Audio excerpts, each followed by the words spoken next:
Today we're joined by the incredible Michael Bailey. How you doing, my lovely? Yeah, I'm good, thanks. Are you? Yeah, really well, really Nice well, to see you thank both. you. Yeah, Hi, it's really Michael. lovely to see you. Really lovely to see you. I mean, obviously we know all about you. We've been working together for a while now, but just for the purpose of those listening that perhaps won't know what a legend you are, perhaps you can share with us a little bit about who you are and what you do. Yeah, so I'm Michael. Nice to see everyone. I'm based up in Preston in the northwest of England, which I'll say that to a lot of people and they have no clue where that is. So it's about 40 minutes from Manchester, 40 minutes from Liverpool. And apart from today, it's always raining. And we set up this self-employed estate agency business in September 2019. Okay, perfect. So prior to that, let's go back a little while. So obviously you're not new to estate agency. You've been an estate agent for a while. Tell us a little bit about what that journey was like getting to self-employed estate agency and perhaps why you even decided that was the route to take. Okay, so my first job was I met someone in December 2006. Okay. I'd finished university in that September. I'd always been, and again, people might not necessarily think this is the case, but it is. I used to get on the bus at Southgate Station in North London, get on a bus to school, and there was always an agent there in this round station and they always had adverts for people. And when I was not for this reason, but when I was much younger, I did driving lessons and stuff, but I didn't learn to drive. And then through my late teens, early 20s, I had some medical issues, which meant I couldn't drive. But then luckily that all got under control in about 2005. And I always fancied it. And an opportunity came up, and the deal was get your driving license in 4 months and you can stay. And if you don't, off you pop. So that was it really. Yeah, in a family-based agency in North London. Which was good because there were some really experienced people there, and people who I had to work hard to be better than, frankly, yeah. Okay, What was it so about agency that kind of you're attracted to, Michael? Why would you even go into that in the first place? Mid-teens, late teens, I love Property Ladder and all those shows. I was really interested in property development, really. And I saw it as a bit of a foray into that. And in '07, it kind of started a little bit like that because I did a project that I did whilst being an agent in '07. And it's just a fascination around property. My mum and dad aren't property people at all. And yeah, it was just more around having to be honest, being a bit nosy and having a look around everyone's house. But yeah, all the development programs I was interested in, so that's really where I think it started. When you started, sorry, did you say it was '05? I got offered the job in '06. I started January '07. Oh, okay. So you would have been in that stage in a pretty unbelievable market at that stage, right? So, but pretty quickly, within what, 12 months, you would have seen probably the best and the very worst of what can happen to the housing market, I would imagine. Yeah, and I think if I'm honest with you, those tough lessons that needed to be learned of how to be an agent and how to be successful in tough times has shaped the rest of my career. So when must this have been? This must have been at some point in '08, '09, probably latter part of '08, probably. Let me think. Yeah, right, probably like Q3, Q4, '08, or it might have been '09. I can't remember. But anyway, we had a big sales team where I worked at the time, so I'd left the provincial kind of family agency and joined the bigger 4-branch independent in Southeast London. And things were really bad, as you know. And at that point, there were 3 sales negotiators, and we were all taken. Well, we were told we're going to be spoken to by the director later on that day, and the conversation went, unfortunately, 2 of you are leaving today out of the 3. Why shouldn't it be you? wow. which was a fair question, and very luckily for me, I'd obviously done enough to be that person that was retained. It was unfortunate for the other guys, but I'd obviously shown enough in those early days to see what I was about. Okay, well that's interesting to me. So I wonder what it was. I probably don't need to wonder. I've got a good idea, having worked with you for a little while. But what do you think it was that made you stand out against the other two? Then why did they retain you? Because they'd probably come from other branches when they'd been sort of downsized, perhaps. Hmm. And whilst good agents, I don't think they were as motivated as me.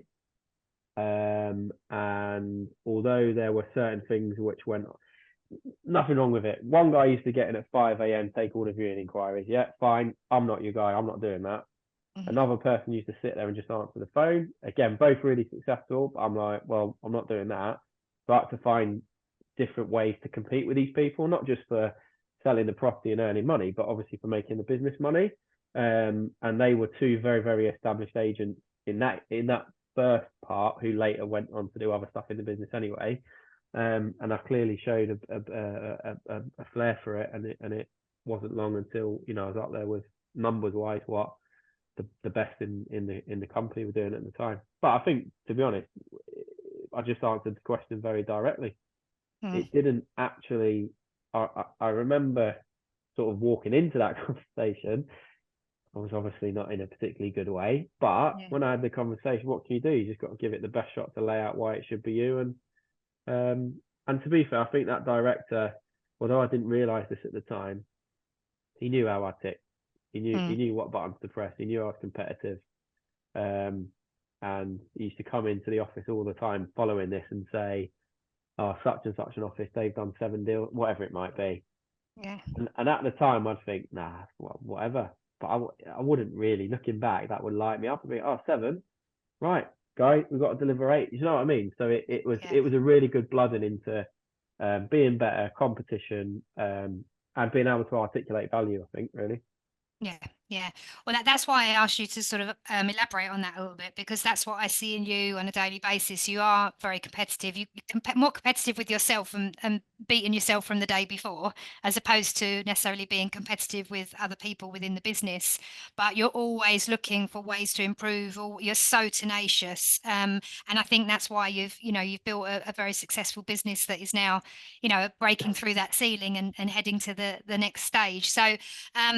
Before we sort of get to, where you're headed to next, etc., tell us about that journey. So what was it that made you join? Obviously you're with Keller Williams. We're speaking to lots of different people in different models. So this isn't a Keller Williams podcast, but that's the route you chose to take. Claire, Why is it? Claire, could we go just, on. sorry, could we just go back? I'm just interested.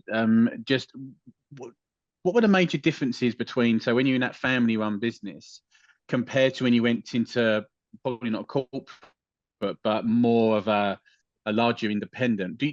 Was there anything in particular? Because there could be people listening to this now that are in the family run business at the moment, or they're in this larger independent and might not even realize what the differences are between the two, if there are any. But I'm just interested in that part, just to kind of unwind that just a little bit as far as you're concerned. So I think the family run business was very transactional. There was probably a lack of accountability. The guy had been a brilliant agent, 100% one of the best agents in that sense that I've ever met. Leadership, not necessarily. And then going to the other side of that, then the 4-branch independent was that little bit more corporate. Through that period, when I got that job, it was run by like a relatively well-known industry figure, and I think to get the job initially, he kind of saw something in me and wanted to sort of give me a shot, I think, which, to be honest, I never really spoke to him about, actually, but that was an important step in my career. And it was more so about the accountability and the results. And then in 07-ish going into 08, there was a lot of stuff happening. I don't think we worked particularly hard to get business. But following that, because I was the only person left, I then, to a certain degree, by default, became the lead agent, I guess, in the office, and I started listing at that point. Although I was doing that prior as well, very early on, and then we basically rebuilt the business. But it was, I would say, that was directed. There was a strategy and a vision behind the company, but the building of the office was kind of left to me, really, to a certain degree. But yeah, just more, that was probably more professionally run, if that's fair to say. More systems in place, like a big team, accounts team, big lettings department. And I think what did we do? I think in 08, I did personally about 80 grand's worth of fee exchanges. Is that right? 08? Yeah, probably. Yeah, maybe it is 08. And then 09, I did 250. So there was also a big shift off the back of, well, we've not got many viewings going on, really. We've not got massive number of deals. What are we going to do? So we just went out and lead generated essentially for 2 hours every day. Oh, that's interesting. So what was lead generation to you back then?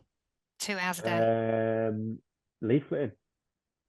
Literally just a bog standard, glossy leaflet, Yeah, just so waving your willy. Yeah, targeted targeted mail merges, as you would know them, but like old school, not like home search or Sprift or anything like that.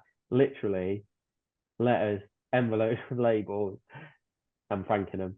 And then there was the 2 hours a day leafleting, where you really got to see then who wanted it and who didn't, because it was compulsory, but again, you can't make everyone do it. Well, no, in fact, let me rephrase that.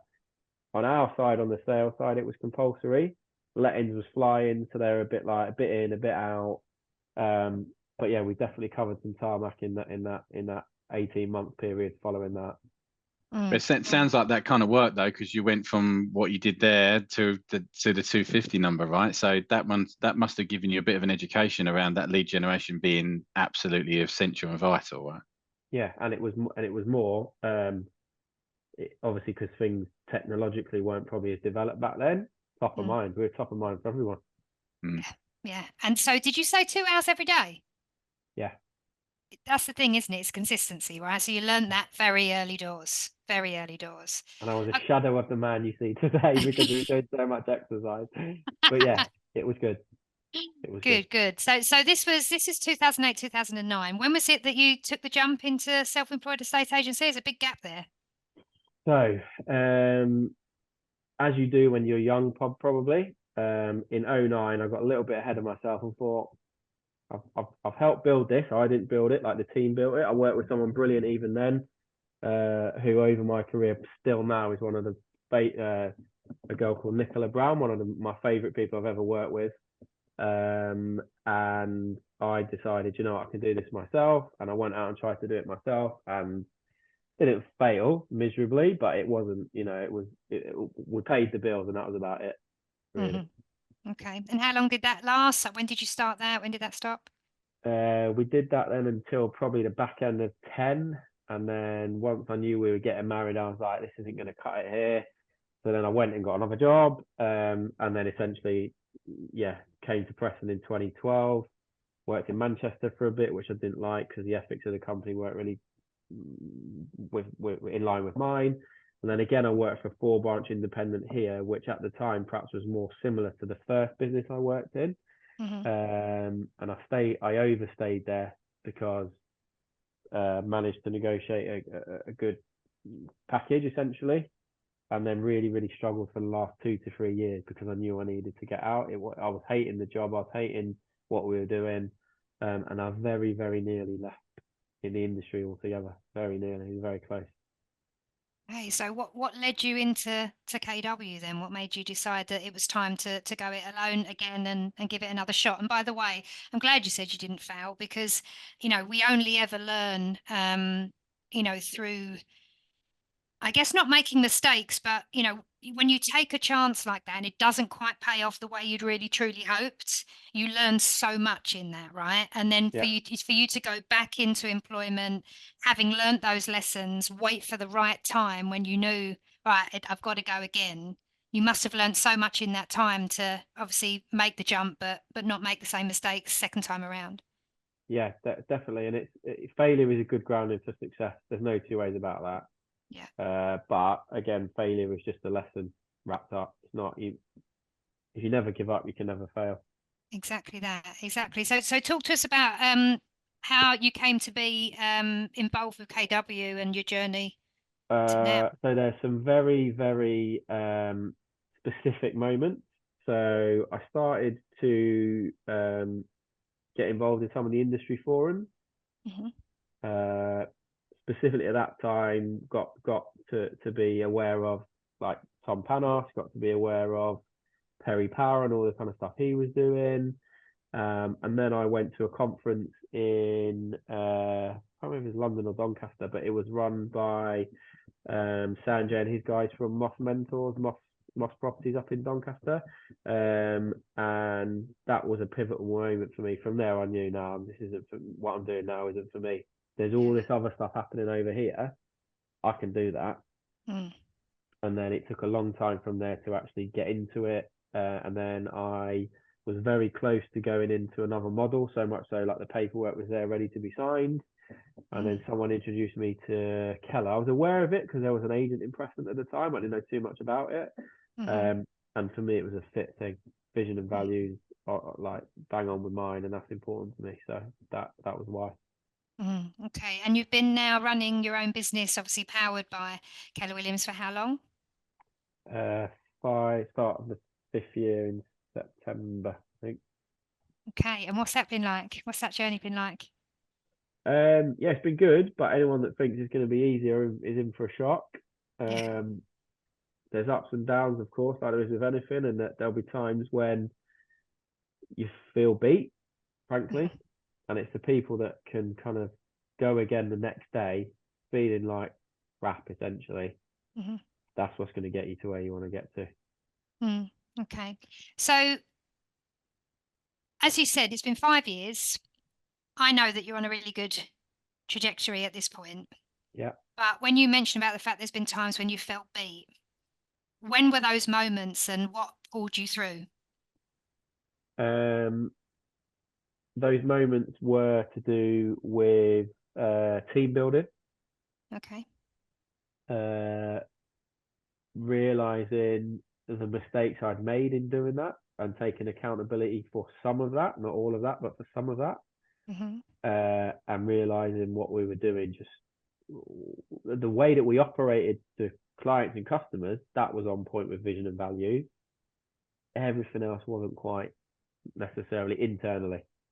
Okay. And why Um, why do you think that was, Michael? Do you think it was a case of you got too busy, you were plugging a hole and perhaps not taking the time to find the right people? Was it that you didn't structure it in the right way? Did you not have the guidance to do that? What do you think caused that to be a bit of a problem for you? Because a lot of time people think, oh, I'm really, really busy. I now need to grow. I need staff or I need people. And really, they need those people way before they think they do. yeah. And is that what it was, that perhaps you were so busy you just kind of got someone in without really being certain if it was the right person for you? No, I think I ran very vigorous processes to get people in. Mm-hmm. But I think where it went wrong is I fell into the trap of the first person I worked for, in the sense that so all the way through my career, I've always progressed and looked after the branch, managed the branch, done the value rate, whatever that kind of stuff. Never really had any kind of proper training on basically essentially leadership and how to handle people. And then in the first year at Keller, there was or maybe 18 months, I worked with Ali Harper. Ali was very, very prominent and is a he won't like me saying this, but I'll say he's been a huge influence on me in my career for sure. And people like that and you guys, this is the table I wanted to sit at. What I mean by that is I want to talk to people, be mentored by people, be coached by people, be connected to people that have done bigger things than I have. So that's the only way I'm going to grow and be better. And vice versa, I want people to be connected to me in that sense, because I'm happy to give value and information and training and what I know back to anybody. And not making decisions quickly enough. Sometimes made them dead quick. Sometimes it made them quickly enough when things were not as they should have been, and just not enough accountability. plenty of accountability for me personally, but not enough in the team. Right. Okay. So when did things start to sort of turn a corner and you start to get on a really good path again? I don't know, Claire. Maybe it was when I came to work with you. No, I'm genuinely, that really was, because I did have a spell where I had some advisors, but not the full kind of team wasn't there. And what was there, respectfully, those people weren't any more skilled than me. They weren't any sort of not done bigger things than I have, and therefore it wasn't giving me what I wanted or needed, essentially. Okay. Okay. What's the plan though for you now? Because obviously when you and I first met and we were talking about, you know, where you want to take the business, where you are now, are you in line with where you plan to be long term? And you're a very ambitious person. You know, you've got goals for yourself, but equally for building out a bigger life for the people around you as well. So when we really sort of dove into that and started looking at what you had in place, we obviously recognized things that perhaps weren't there. But what is it that you want to do long term? Like what's the goal for the business in the next 12 months? Let's not say too far into the future. The next 12 months, what's the goal for the business? To scale a regional team. A regional team, did you say? Yeah, as in agents regionally to us here, and do more business, but in more importantly, in the respect of giving people what we do, but to more people. I can't do everything. I'm busy. There are plenty of brilliant people out there. I know, because I've spoken to lots of them. But it's probably growing that team. This is not quite going to make sense. Quickly but slowly. Quickly if the right people are there, and if they're not, take a breath and find the right people. Yeah. Our job is to support those people in their goal, and that's the most important thing, because that then leads back to us and me and what we're doing. But our entire ethos from the start was to be better agents than are out there currently, offer like high service, which obviously everyone says, but more importantly, brilliant results, and not just change our lives, change the lives of people around us. That's customers, people that work for me, people that work with us as partners. Get it that we're not just empowering ourselves, we're empowering other people as well. Well, I've got to say, the systems and processes that you've built now to be able to support other people in basically almost giving them a blueprint to success, because over that 5-year period, and as you've just explained, the years prior when you attempted this, you did well at it, the business turned over, you're just not where you wanted it to be. All of that learning that you've taken during that time, and all that you've soaked up from other people around you as well, you've now created a system and a blueprint for success that anybody else, for anybody else that's coming in. Now, I've got to talk to you about numbers, Michael, and I know that you are a really modest man and you don't like to talk about yourself too much, but because everything you've just said there is this is what we're doing, but you've come on now, let's be real. You've done this on your own. You've got Ben, who's phenomenal, who's your obviously negotiator and he's supporting you in the business, absolutely. But you've created what is here. You've created this environment. And because of the service levels that you provide as a business, you now have more business than you can manage, which has actually forced you almost to start having to bring other people into the business, because you can't service the amount of people that want to work with you. Yeah, that's the goal. That's the dream for everybody, isn't it? To be able to create a system that proves your value proposition, then to when you do work with that person to deliver such a phenomenal service that they tell everybody, you get that repeat and referral business. And now you're in this sticky situation here where you've got so many people wanting to work with you, you can't do it on your own. I mean, that's the dream, right? So just give me some numbers here, Michael. Today, this won't go out on the day that we're recording it, obviously, but what are we? We're the 26th of June, something like that today, 26th of June. How many valuations have you gone out on since the 26th of June? Sorry, since the 1st of January to today? When did I tell you that last figure? Probably nearly 190. 190. So almost 200 market appraisals in the first half of the year. Yeah. Right. So if you were to have taken those 200 instructions, which obviously you can't do, I suspect, because you're not going to be able to service 200 people in the way that you want to do it, Yeah. what would your business have looked like? I can give you the numbers directly. Yes.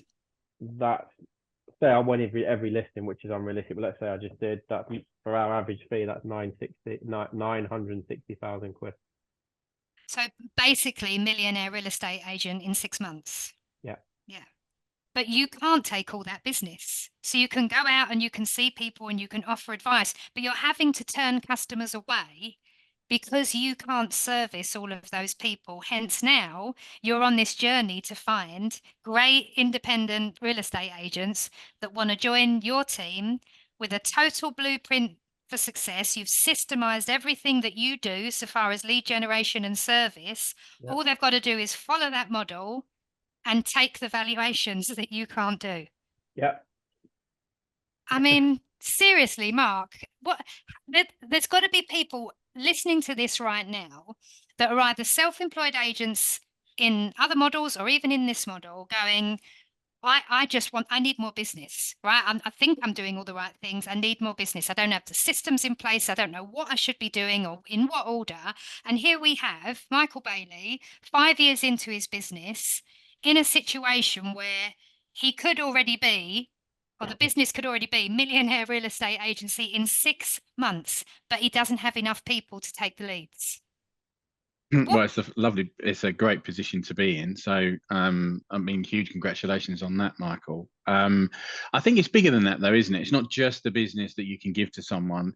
It's actually around that, finding that like-minded people to kind of work with. So, you know, I'm sure Michael could have a ton of people come on to him tomorrow and say, I'd like some of that, please. But that doesn't necessarily mean they're the right people with the right values to work inside Michael's company, right? So I think that is obviously one of them. But also I think it can be underestimated. I was actually about to ask Michael this anyway, but it kind of leads into it, is that there's obviously, you've experienced it as well. I think now every single business owner has it at some stage anyway, but particularly when you hear about negotiators going out on their own and starting their own company, that is the journey that, you know, if you've ever wanted, everyone's going to give that a go if you've got that within you. But a bit like being involved in, say, the Keller Williams model or any other model like that out there as well, it's that ability to then connect with the right people and have those with you as you go through that journey. Because those days where you just are just flat, you just don't know where to go, you don't know where to turn, you're overwhelmed, whatever it is, having someone or being part of a team that have been there and done it and can help and support you and give it that advice has just got to be worth so much, probably over and above the leads that you're able to actually provide those people. Yeah, and vice versa, because Yeah. I don't get up every day and feel brilliant. I'm lucky I love what I do, so most days I do. But sometimes I need something from the team. I don't just need to give to the team. I need some energy. I need some bars and verve, and one of them to do something, and that then charges me up. And you got to be very careful, in my view, as you've rightly said, that the most important thing for me is always the vision and values of people. And if that's on point with us still, amazing.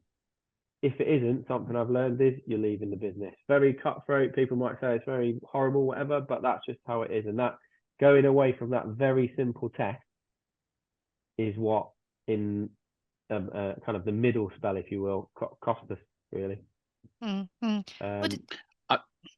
I was going to say that it's I can only talk from my side here, but obviously we've been involved in you know, bringing people into a team over a long period of time, over 20 years, and wow, did I make some mistakes along the way. I think it's obviously the values are really important, but it's that there's a lot of people out there, and I'm going to get stick for saying this, but there's a lot of people out there that just expect life to just be handed to them on the plate.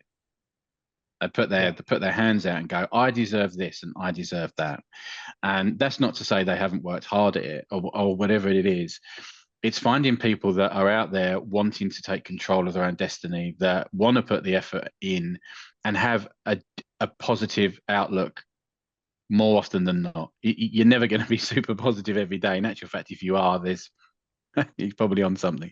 But it's a case of, what is your general outlook? How do you want to live your life? Is this how you want to be? Are you a victim of life, or are you someone that's saying, do you know what, I'm going to make this happen?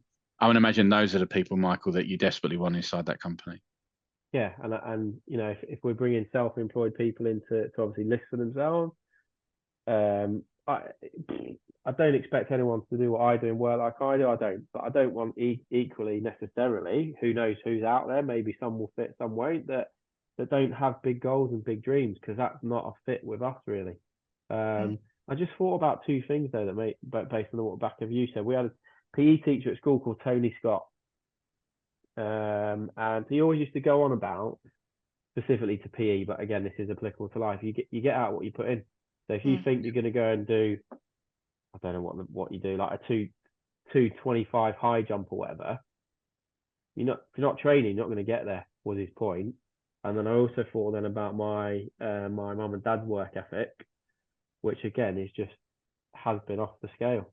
So I think there's a lot of background to that, and I've been lucky with a lot of the people I've come into contact with, whether that be through education or mum and dad, or even now the people that we're all more widely in business with, who have got that. That's a very, very infectious trait. Yeah. And Michael, I've just got one last question that's just on the top of my head. I'm sure we might have some more anyway, but you just triggered on what you just said there, that I've spoke to quite a number of agents over the last week or so that are in self-employed, and so we're not here to sell self-employed. We're here to say, is this right for you or not? And some people will be listening to that and going, oh no, it's not for me, blah blah, and that's absolutely fine. The downsides of self-employment is when it can take over your life. Like I'll say on this podcast right now, Claire is infected. She is infected. She's obsessed. I am, but through my experience, I've been able to control that a little bit more. And I'm by no means perfect at all, by the way, but I control it a little bit more now. There must be, there must have been times where that business can maybe go too far the other way, where that can affect things in your life, and you're literally checking your phone every single 60 seconds. And I assume I haven't asked you this, so I could be going down the wrong path. I might have to edit this out. But has that infected you? Have you struggled with that yourself? If so, how did you get out of that? Because that is a genuine concern for me within this model, is that people lose sight of actually what's more important. The business is absolutely vital, but without recovery days, without reflecting on your business, without sharing the success with your family, you have nothing. You could have done the 900,000 6 months and not have your family there, to have lost sight of that, to not be present when you're with kids and family members and friends, whatever. That is a danger, and I think that's something that has to be realised. And I think from the very beginning is like, okay, the advice that say we want to give inside our model right now is actually how to control that. What can you put in place to make sure that doesn't happen to you? Because that's the last thing. That's the whole point of self-employment, business ownership, is to have everything you want, but you have nothing without the things that are most important. I'm probably listen, I think all successful people have got this trait where it isn't like work, it's like fun, it's a buzz. And certainly in agency, 49 Rotherfield Road, first house I ever sold. That buzz for me is exactly the same today as it was all those years ago. But yeah, I am not brilliant at that necessarily, but I'm learning to be better. But there's been times where there's certainly been one sort of spell where I think I kind of went, even within the business, a bit anonymous, to be honest. And then we've come back around again. But I think for me, it goes sort of quite deeply, in as much as the main reason I started this was to change everyone's life at home here. And I want my children to know that despite whatever challenges you may have in life, you make of it what you do. And it only comes down from bloody mindedness, hard work, etc. But you do have to, as you say, learn to make sure you're still present as much as you can be. Again, listen, I'm a work in progress on that, because ultimately, if you took 200 instructions, you earned 960k, as you said, and you look around, there's no one to share it with. No, Mhm. you're not going to care. It's just going to be pointless and worthless. Mm. And my original guiding value for doing it was around wealth. And now that isn't just money. Yep. That's money, opportunity, and time. Yep. Mm. And the opportunity, we've used that. Money and stuff, fair enough. But the time, that's where I'm really starting to look into that a bit more. But that said, some of that is genuinely down to Claire's coaching, I'm sure, in terms of time, trying to get time back, trying to make sure you're putting time in everywhere. But it's not easy. Nothing's easy. I again, this is controversial. My how I feel in my life generally is I'm either doing brilliantly in one area, business, okay, dad and husband area, or vice versa. You can never get an exact balance, in my view. And again, it's a controversial one, but I don't mind saying that. But you've just got to try and make sure that you're open into realizing when you're not doing brilliantly and failing in one area, to make sure you try and rebalance it as much as you can. Well, look, Yeah. it's not just your opinion, it's an actual fact. There's no such thing as the perfect balance. It's a counterbalance. And it's like your life is on a pendulum swing, right? And sometimes it swings way back towards family because either it's necessary that it does in that moment, or there's just a lot of things going on. Summertime with school plays and leavers parties and sports days and things. Sometimes during the summer months, it's like you're there a lot more as a dad, quite rightly, and perhaps not so much in the business, and vice versa. Sometimes you're all absorbed in the business for whatever reason, and you're not quite as available as you should be as a parent. But that is life, and as you said, as long as you recognize that, I think the important thing, and we talk about this in our coaching, obviously, is to try and get that balance, in the sense that at least you're putting in some good habits. We can't always be perfect all the time, but even if it's a small thing like, I know it sounds ridiculous, but making sure that you time block just to be at the dinner table every night, so that the kids know what it means to sit down as a family, and for your phone not to be there. I think I may have said this previously. I don't know if it was on a podcast or not, but I think it's an important thing to say that there was a time when I remember sitting at the dinner table, and I think I was trying to reply to an agent on my phone while shoveling in spaghetti bolognese with the other hand. And all of a sudden I heard my daughter, my eldest, go, "Mum." And I sort of looked up and I was like, "What? Sorry, darling. Sorry. What did you say?" Literally hadn't heard her. And she went, "You're here, but you're not present."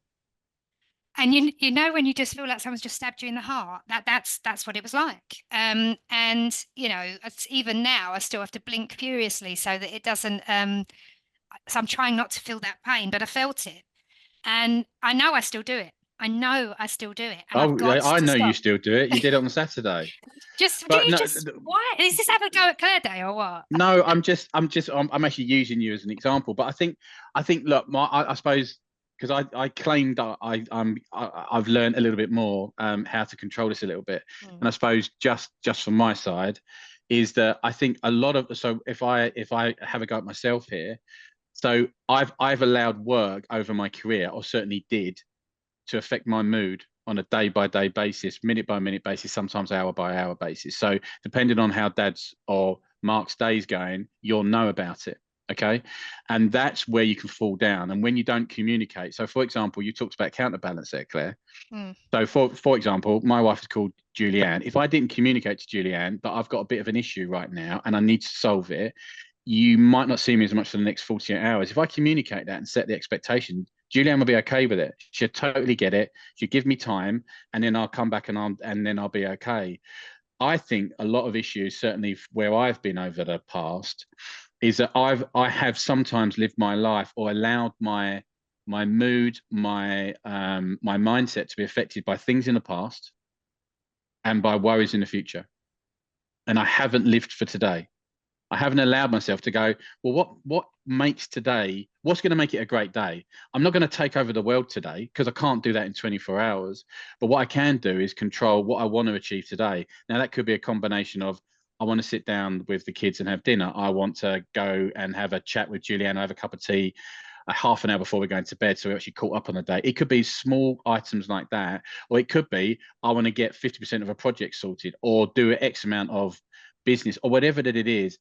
And then you finish today feeling great because you said, I've just done what I really wanted to do, and I've actually achieved it. And therefore your mental state is so much better. And I've tried to avoid worrying about the past because it serves you. You can learn from it, but you don't have to think about it and be worried as, oh, I wish I'd done that. You don't need to. It's gone. Absolutely gone. You don't need to even think about it anymore. And the same thing, worrying about the financial future, worrying about these deals, these projects I still haven't done. We've got to get it done. Just do what you can do today. And I think if you do that, I think if everyone does that, we'll be in such a better place. And then communicating is the number one factor. It's the number one factor with your clients, and it's the number one factor with your family and friends. If you do that, you're in a better place. The biggest thing that we're all saying is we're all aware of it. Awareness Yeah. is that first step. That's the important thing. And Yeah. to be honest, I probably haven't been massively aware of it. But even though, yeah, we're a work in progress in terms of rather than being employed, in my life, infinitely different to that. This is not a sob story. This is my choice. I didn't really eat meals at home because I worked till 6 when Henry was first born. But most nights we're at home now, take them to school, take them to sports clubs. So it as you say, I can't change the past, but I can definitely change the future. And one of the big things on my plan is, and it isn't about money and stuff like that, but it's about experiences for everybody. Mm-hmm. So even they're off for polling day, whatever it was, whenever that was, I can't remember, last month or the month before. We didn't do anything fantastic. I took the two older ones to the Lake District. We got the inflatable kayak out and we just messed around in the water. Like it isn't expensive, but they remember that, similar to other stuff that we've done that they remember. Oh, that's lovely. That's really lovely. Well, just a little tip for anybody listening. I don't know if it's something you do, Michael, but at the end of every day before I go to bed, I've got a little journal next to me. It's just called a 5-minute journal. I just pick it up and I write 3 things in it that I'm grateful for that day. And that might just be hearing Katie and Elisa having a giggle over something, or, the fact that I don't know, I managed to do something within the business, or, I had a lovely conversation with my mum, or whatever it is, something that might make me smile. I write it down because then you go to bed feeling good. You're reminded of something really nice that happened that day. I think that's an important thing to probably end on because, we're talking about your success here. It's been 5 years of graft. Right? You're still grafting. Let's not pretend that, that's it. You're done. You're at the top of the mountain and you're just looking down and going, look what I've done. I've achieved all of this. You financially, you're doing amazing. The numbers that you're producing are insane. You're in a position now where obviously you can support other people coming into the business and your systems and processes are there, but there's a long way to go, right? Before you've achieved what you really want to achieve. So I'm going to say, and I don't normally plug anything on these because that's not what it's about, but for those people that are looking to either get into self-employed agency or just want to talk to somebody that's kind of been there, done that and made some great changes in their business, I think Michael's a great person to reach out to just, you like to share, right? Yeah. That's too much at times. But listen, I'm a transparent, open book. There's nothing that I'd be afraid to tell anyone about anything. And without that, I don't think you can ever. Well, you need to accept support trying to do anything. And if you're not open to that and you're not transparent enough to let people know what's actually going on for you, I think that's always gonna harm you in the long run. But yeah, always happy to share whatever with anybody. Brilliant. Well, just before we sign off, I'm just going to ask, is there anything we didn't ask you that we should have done?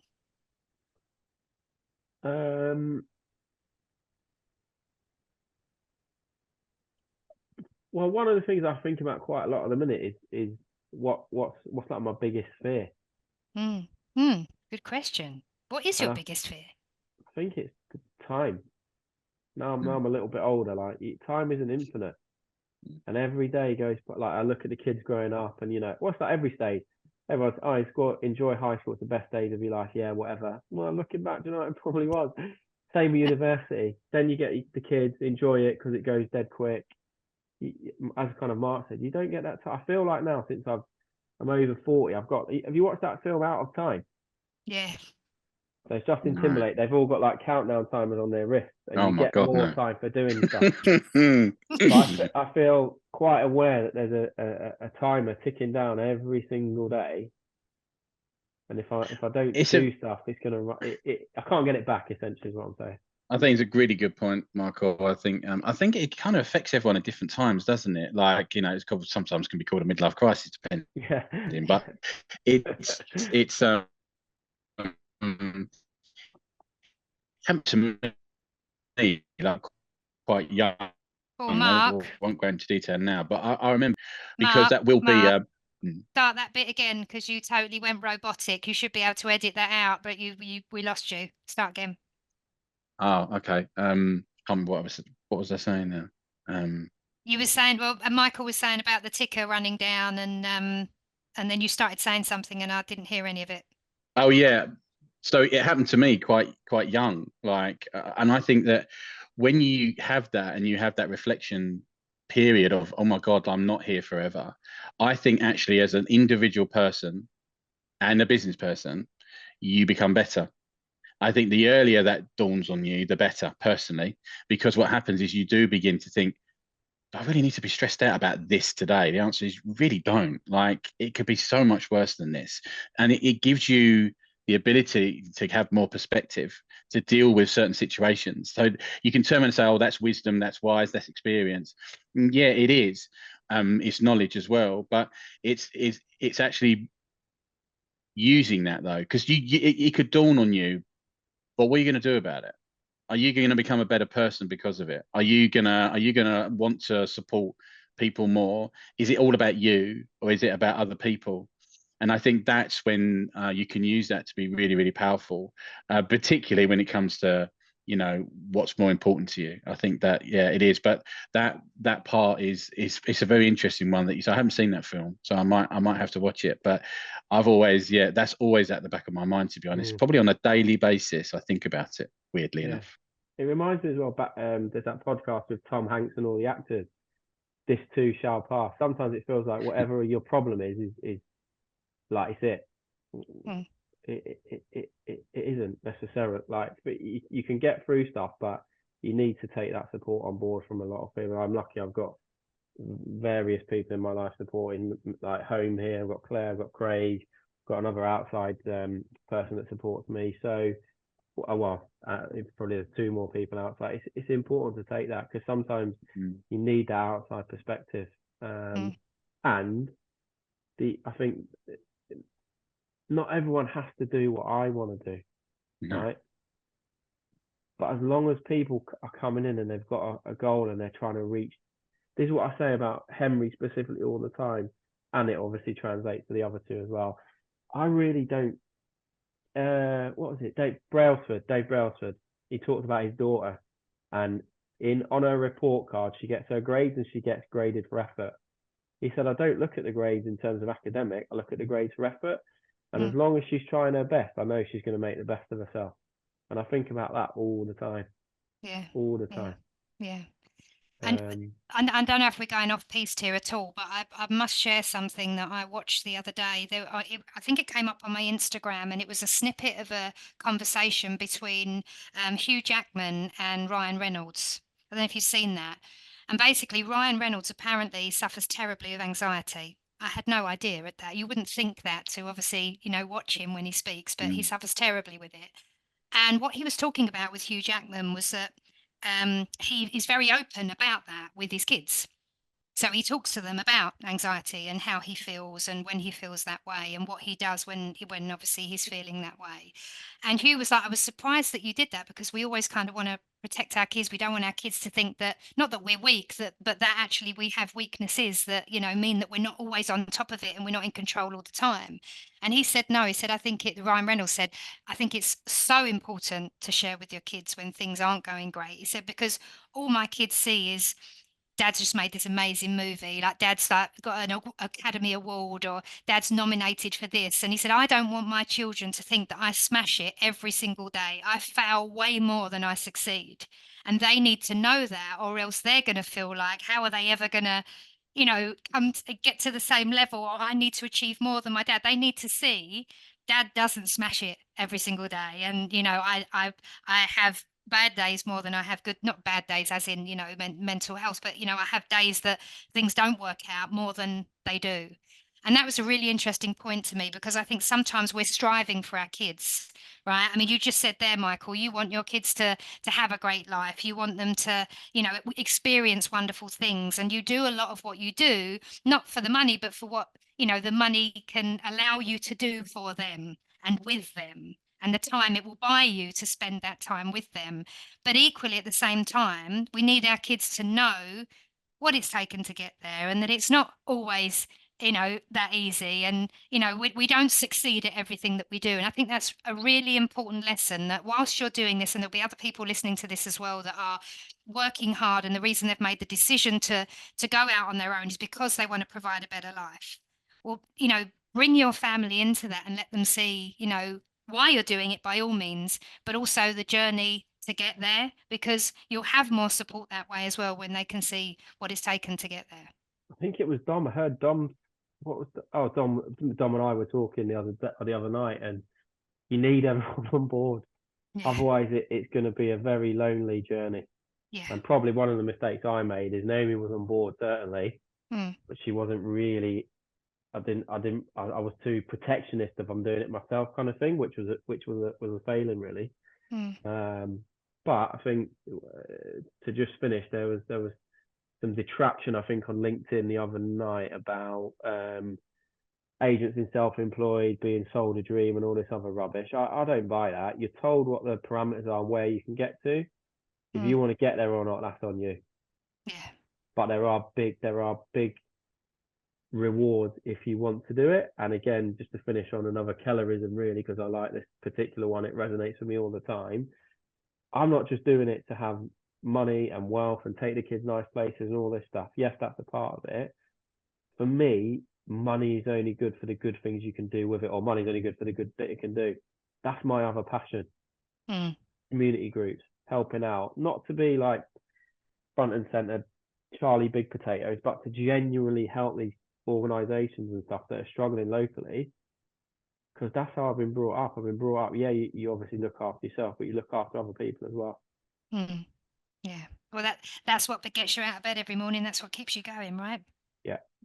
Brilliant. Absolutely brilliant. I've really enjoyed this. I really have. So thank you so much, Michael, for taking time out of your busy day. And we'll see you very soon. Thanks so much. Thank you. Thanks, Michael. Appreciate it. Cheers. Cheers. Bye. Bye.